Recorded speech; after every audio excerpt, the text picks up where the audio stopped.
Welcome to the 139th episode of the Reading and Writing Podcast. I'm your host, Jeff Rutherford.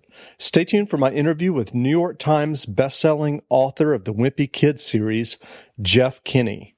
And as you will hear, I had special help on this interview from my son, Zachary. Stay tuned for the interview.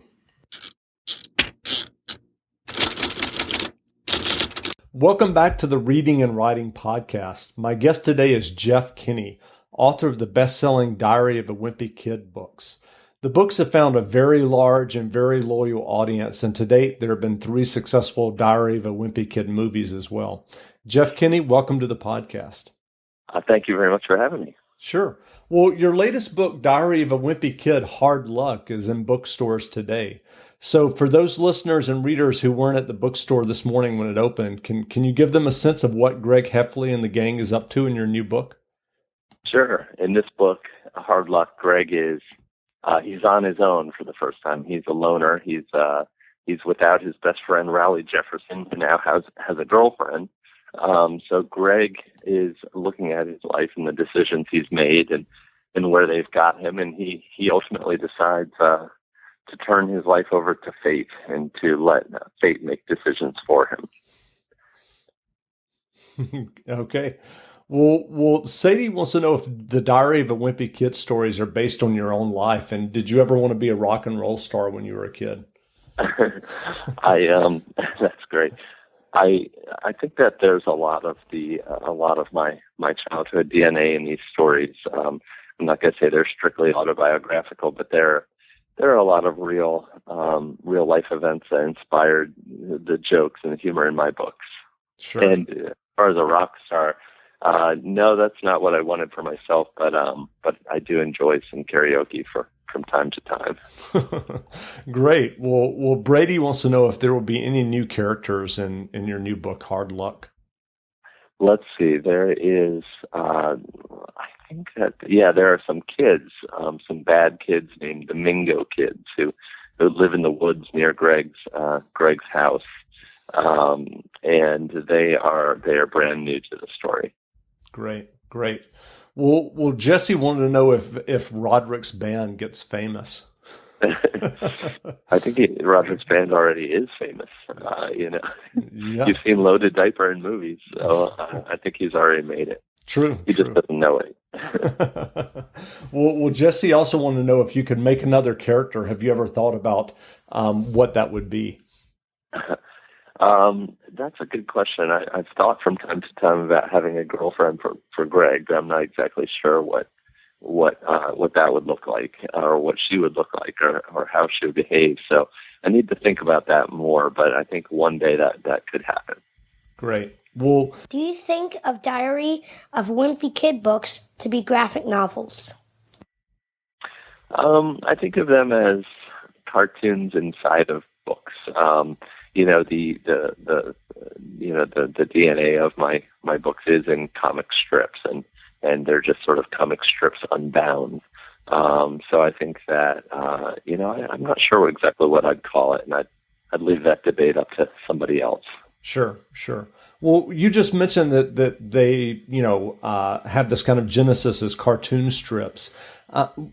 When did you first start drawing cartoons? And obviously, that's how they started out, correct? I mean, yeah.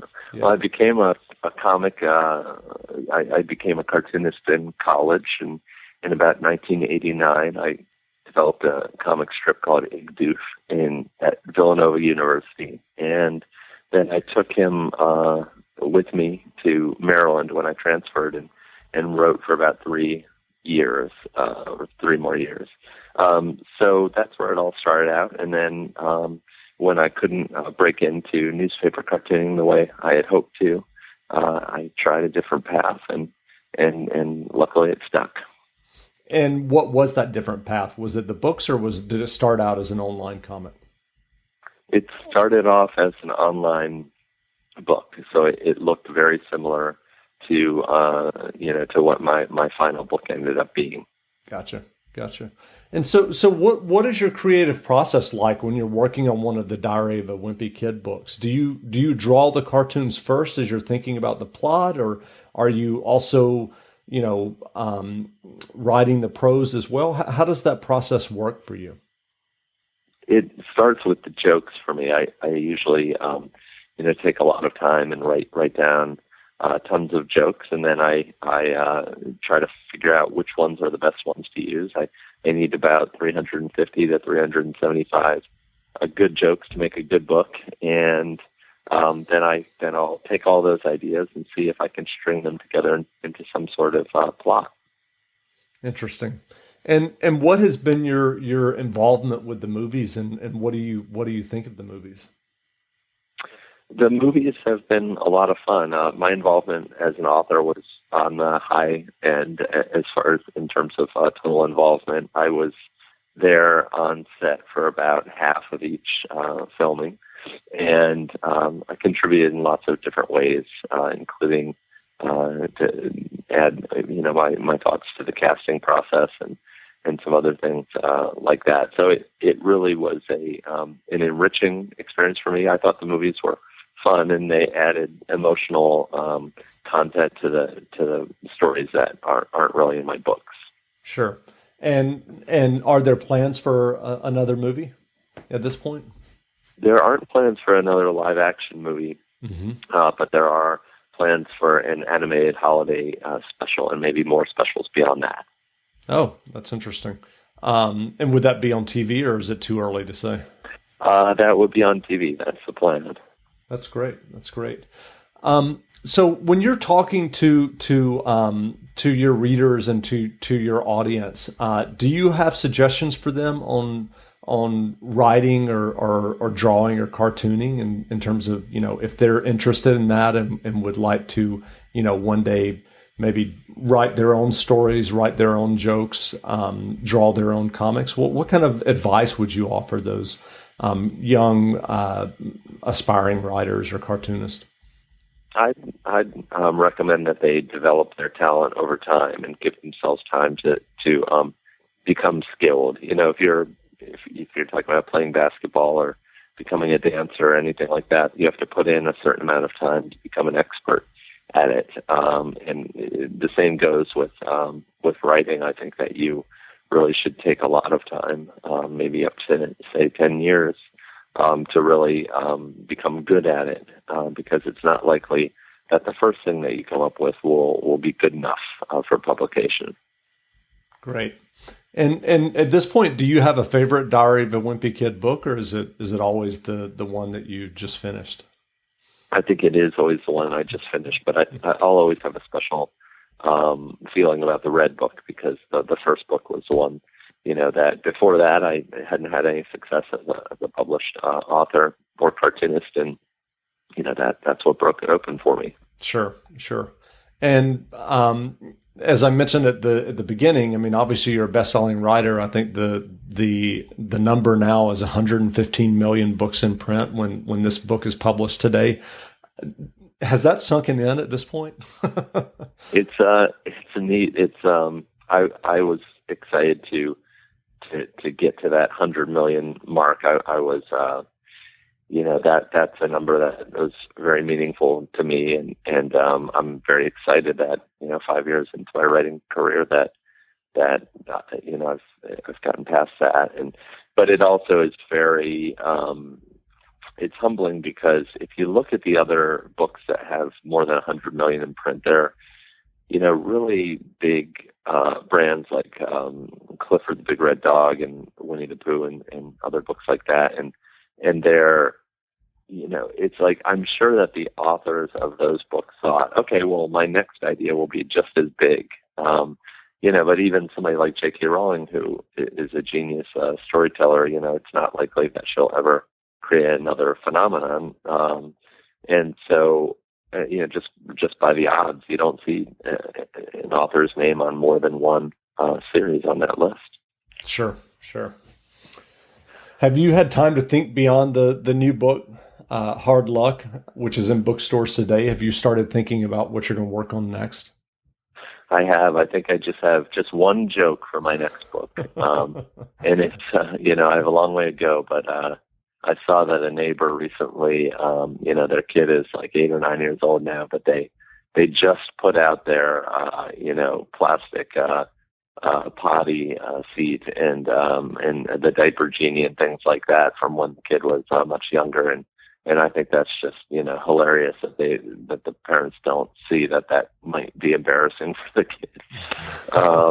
So things like that I always strike me as being very funny. Yeah, but that's a momentous occasion for a parent. Right.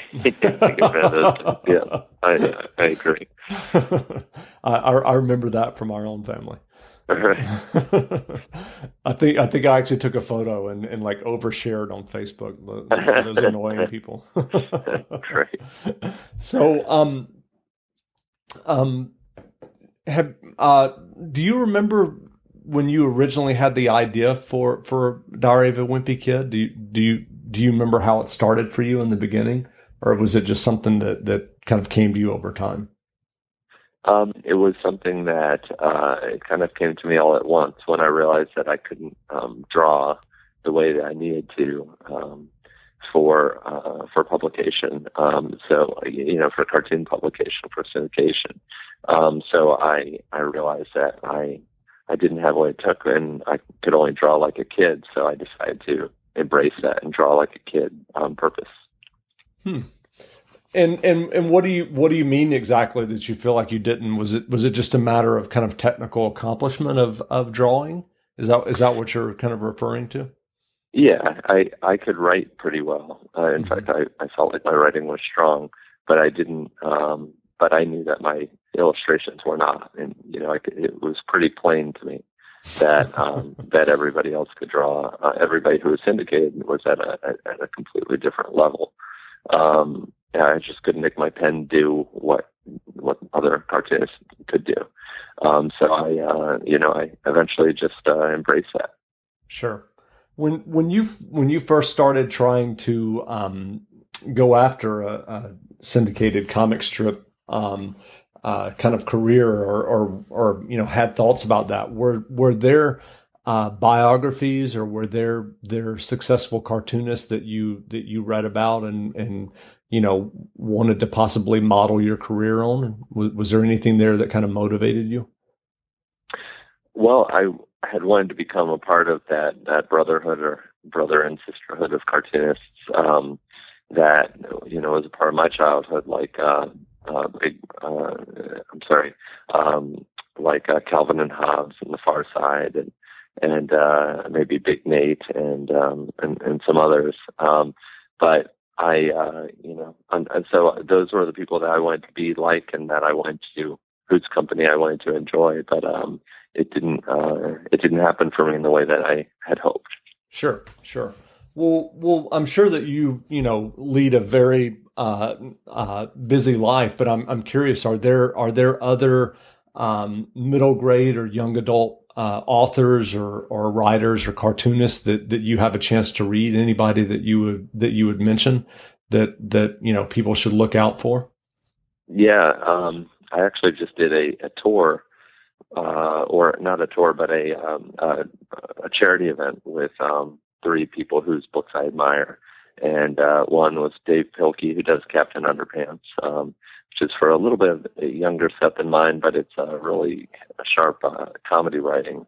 And then Stephan Pastis, who does Pearls Before Swine. He just came out with a middle reader called Timmy's Failure, which is a good book. And then Lincoln Peirce, who I mentioned before, of Big Nate, who's become a longtime friend of mine, and served as a mentor for me when I was a kid. Great. Well, again, we've been speaking with Jeff Kinney, author of the best-selling Diary of a Wimpy Kid books. His latest Diary of a Wimpy Kid book, Hard Luck, is in bookstores today. Jeff, thanks for taking the time to record this interview. Thanks so much. Sure. Take care.